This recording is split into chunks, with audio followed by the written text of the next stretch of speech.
Estamos a las puertas de un apocalipsis antibiótico. Hoy, en Hablemos de Datos, vamos a descubrir cómo estas cifras esconden historias sobre nuestra supervivencia frente a las bacterias. Ujú. Recuerden que la comunidad en WhatsApp está abierta para seguir conversando y compartir ideas. El enlace está en la descripción. Saludos a todos y bienvenidos a Hablemos de Datos, el podcast donde exploramos números, cifras y las estadísticas que moldean el mundo que nos rodea.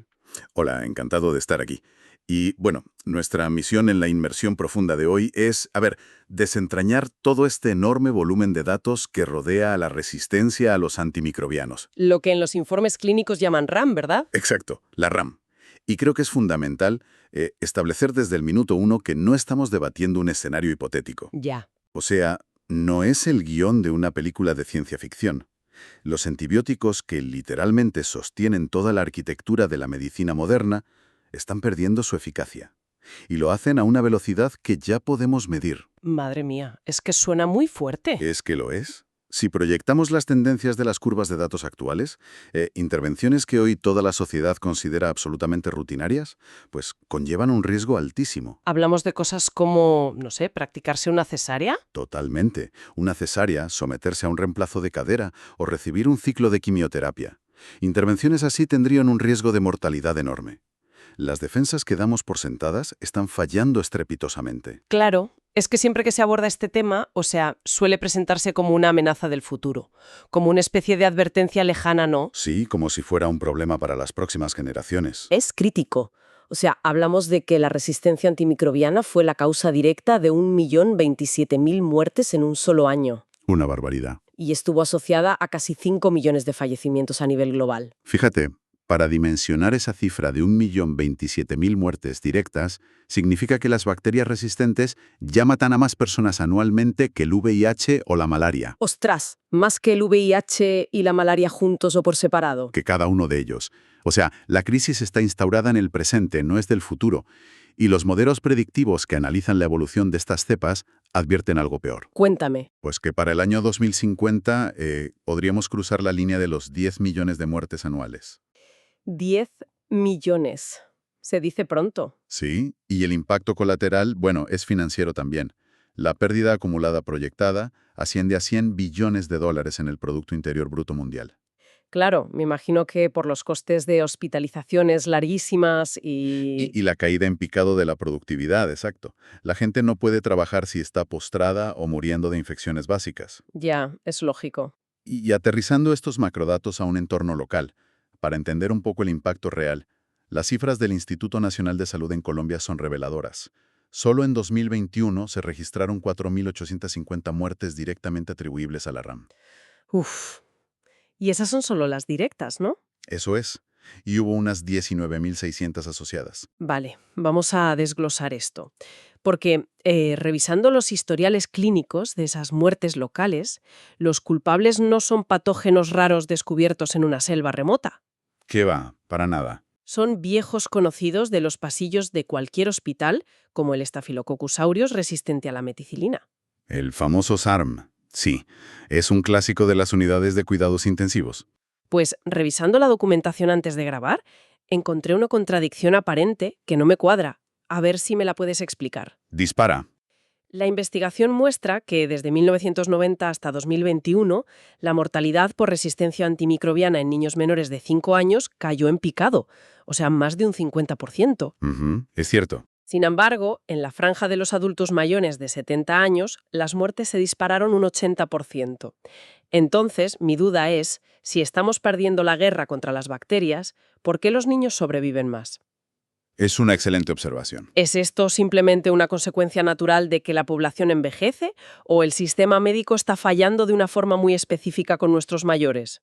A ver, los datos apuntan a una dinámica de dos caras.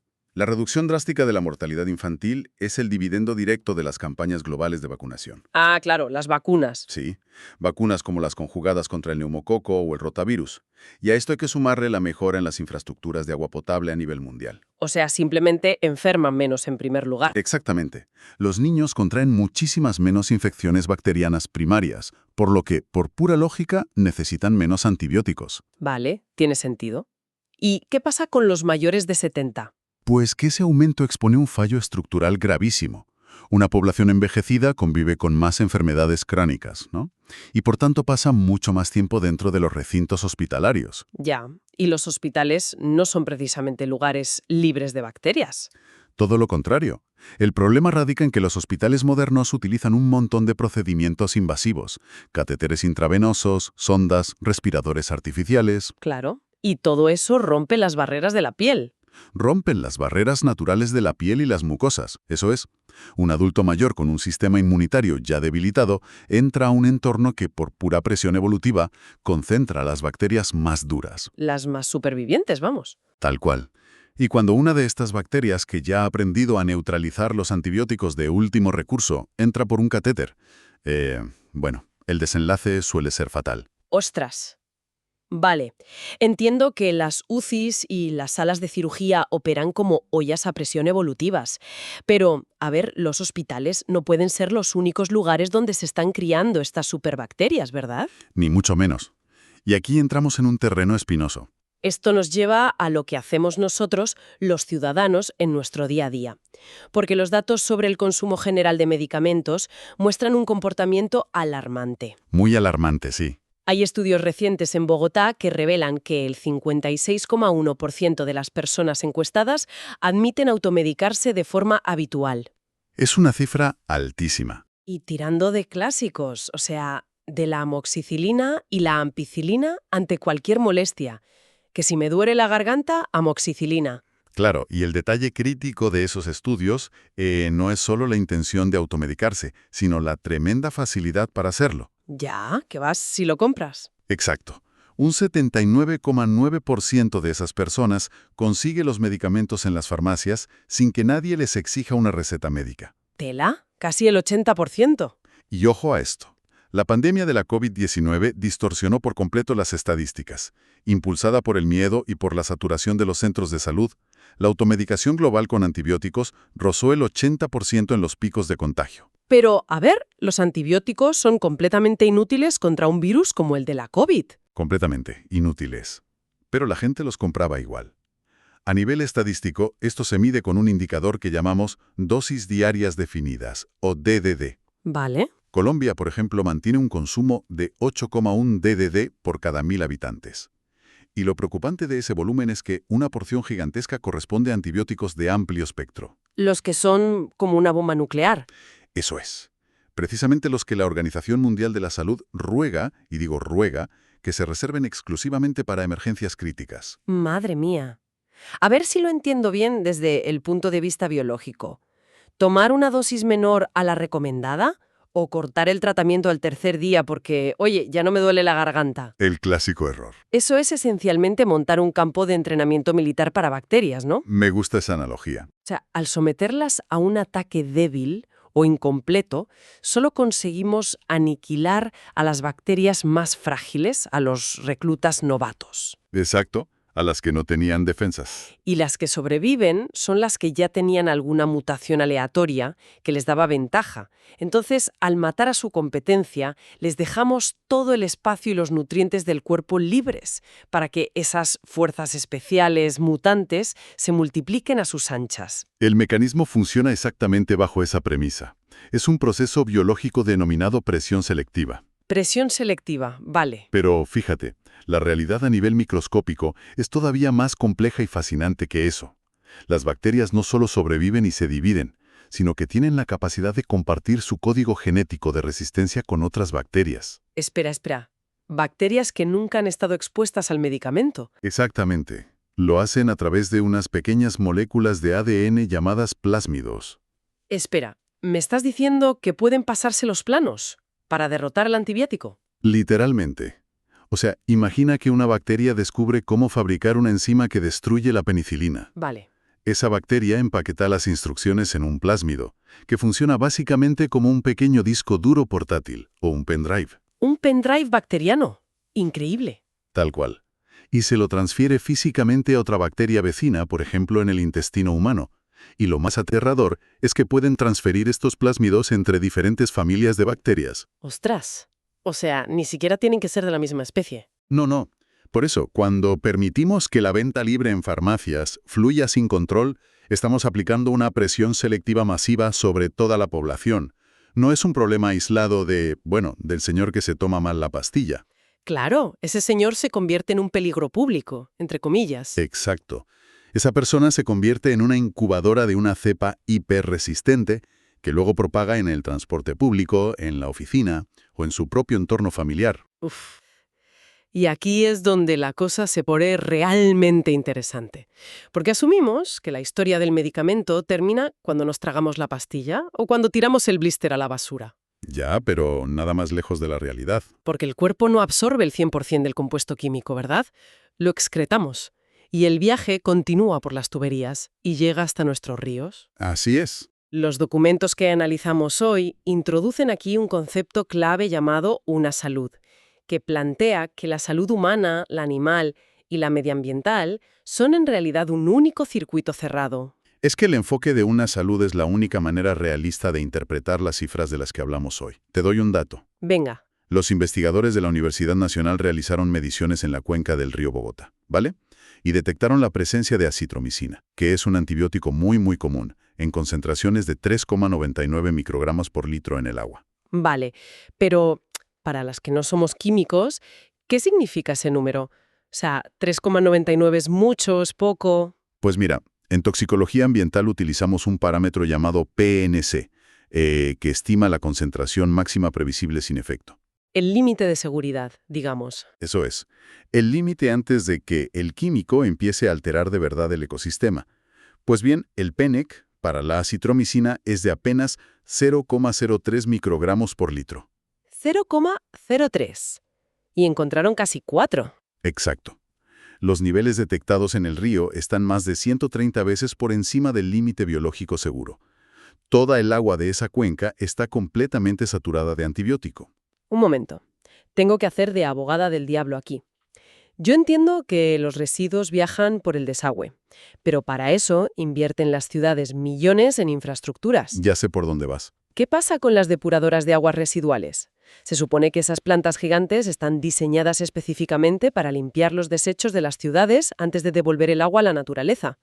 ¿Cómo logran escapar moléculas de acitromicina hacia el río? Es una excelente pregunta y lamentablemente expone las grandísimas limitaciones de nuestra ingeniería civil actual. A ver. Las depuradoras urbanas convencionales están diseñadas con un propósito principal: eliminar materia orgánica gruesa, heces y nutrientes como nitrógeno o fósforo. Vale, lo básico. Lo hacen usando piscinas de sedimentación y tanques donde otras bacterias se comen esa materia orgánica. Pero el problema es que las moléculas de los medicamentos están diseñadas a propósito por la industria farmacéutica para ser increíblemente estables. Claro, tienen que resistir los ácidos de nuestro estómago. Ahí está. Tienen que sobrevivir a los potentes ácidos del estómago humano para poder hacer efecto en el cuerpo.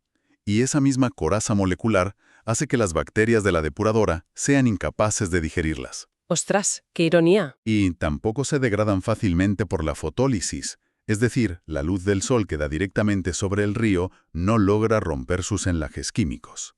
Son indestructibles, casi. Prácticamente.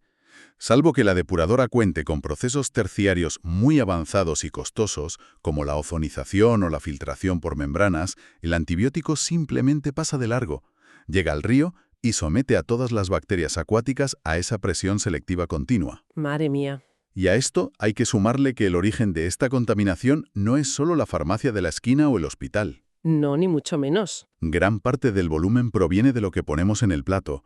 Los registros de entidades como PorColombia y el Instituto Colombiano Agropecuario, el ICA, prevén que la cantidad de antimicrobianos inyectada en el sector ganadero se va a disparar. Se disparará muchísimo, ¿sí? Hablan de casi un 30% de aquí al año 2040.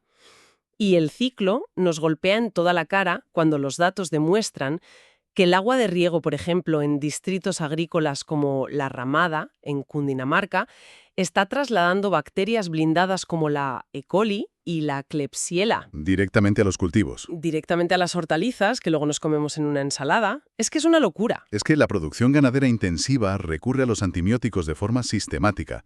Y el problema es que no se limitan a curar a los animales que están enfermos. Se los dan por si acaso. En muchas explotaciones se administran dosis bajas de forma preventiva en el pienso de animales sanos.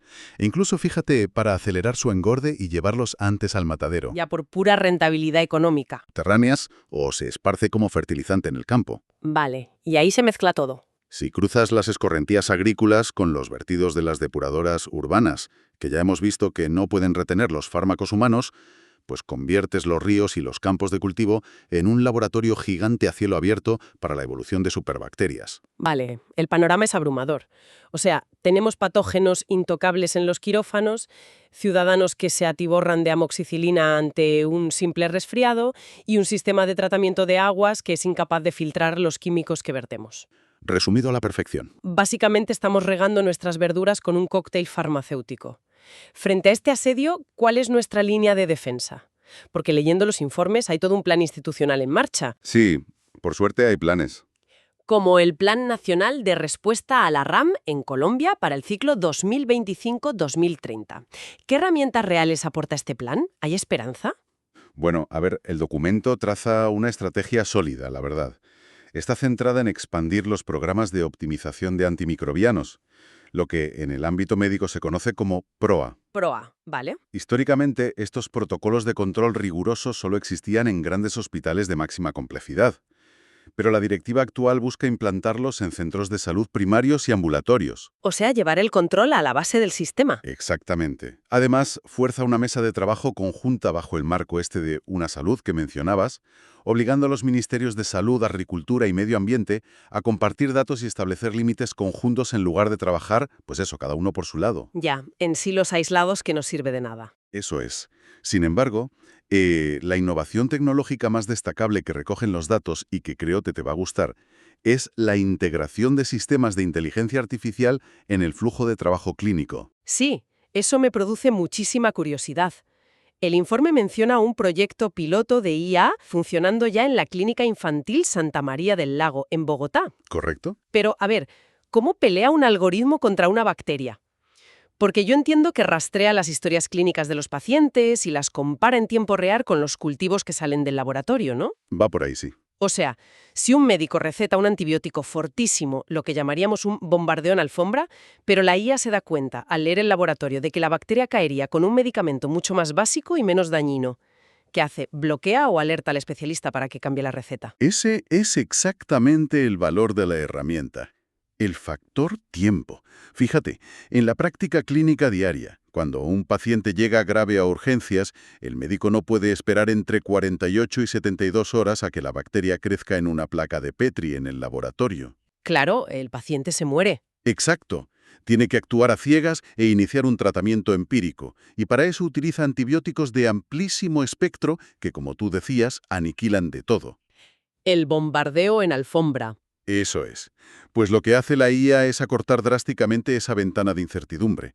Analiza variables del paciente, históricos de resistencia del propio hospital y en cuanto el laboratorio arroja el primerísimo indicio, el algoritmo emite una alerta instantánea en el ordenador del médico. Ostras, qué útil. Muchísimo. Esto permite, digamos, desescalar el tratamiento rápidamente, pasando a un antibiótico muy específico y guardando bajo llave los medicamentos de reserva para que no sigan perdiendo eficacia. A ver, sobre el papel suena impecable. Un escudo digital de altísima tecnología dentro de los muros del hospital. Ujú. Pero si salgo por las puertas de la clínica, camino 2 manzanas, y en la farmacia de mi barrio puedo comprar los medicamentos sin que el farmacéutico me pida una receta, Ay, amigo. ¿no es la inteligencia artificial poco más que una tirita carísima para una herida de bala? Totalmente. Si la comunidad sigue entrenando bacterias libremente, la IA solo va a servir para documentar con muchísima precisión cómo perdemos la guerra. Y justamente ese, es el punto de fractura de todo el sistema. Las herramientas de IA y los programas hospitalarios PROA son formidables, de verdad, pero actúan en fase reactiva. Cuando el daño ya está hecho. Exacto. Entran en juego cuando el paciente ya está infectado e ingresado en el hospital. Si el Estado no asume el coste político de cerrar la brecha regulatoria en la calle, aplicando sanciones implacables a la dispensación sin receta, Y controlando los vertidos agropecuarios, imagino. claro, y controlando rigurosamente los vertidos industriales y de las granjas. Si no hacen eso, el esfuerzo tecnológico será completamente en vano. El éxito del Plan Nacional no depende del software hiperavanzado que instalen en la clínica, sino de su capacidad de ejecución sobre el terreno. Y de la educación de la gente. Totalmente. De la educación masiva de la ciudadanía. Y es vital que entendamos la parte de responsabilidad que nos toca a cada uno en todo esto. Recuerden que la comunidad en WhatsApp está abierta para seguir conversando y compartir ideas. El enlace está en la descripción. Que siempre hay debates interesantísimos por ahí. Total. También nos pueden encontrar en LinkedIn para debatir qué pequeñas acciones podemos ir cambiando en el día a día para no alimentar estas estadísticas. Pues mira, si conectamos esto con el panorama general, y observando la trayectoria de estos datos desde una perspectiva histórica, la situación resulta profundamente irónica. Irónica, ¿por qué? Porque el descubrimiento y el desarrollo masivo de los antibióticos fue, sin lugar a dudas, la victoria más contundente de la medicina del siglo XX. Logramos dominar infecciones bacterianas que durante milenios habían diezmado a la humanidad. Literalmente cambiaron la esperanza de vida. Exacto. Pero hoy, esa misma victoria está siendo desmantelada por el éxito aplastante de nuestra propia especie. O sea, por nosotros mismos. Por el crecimiento demográfico acelerado, la necesidad de producir carne a escala industrial, el ritmo vertiginoso de la globalización y, sobre todo, una falta de visión a largo plazo para regular la química que introducimos en el entorno. Ya veo. El apocalipsis antibiótico del que hablábamos al principio no va a ocurrir como en el cine. No será de un día para otro con sirenas sonando por las calles. No será tan espectacular. ¿Qué va? Es una erosión silenciosa, cama por cama, en las unidades de cuidados intensivos del mundo, provocada por, básicamente, subestimar la implacable capacidad de la naturaleza para adaptarse y evolucionar. Creo que esa es la manera perfecta de condensar todo lo que hemos puesto hoy sobre la mesa. A modo de resumen rápido, yo diría que los 3 pilares centrales de esta inmersión profunda son claros.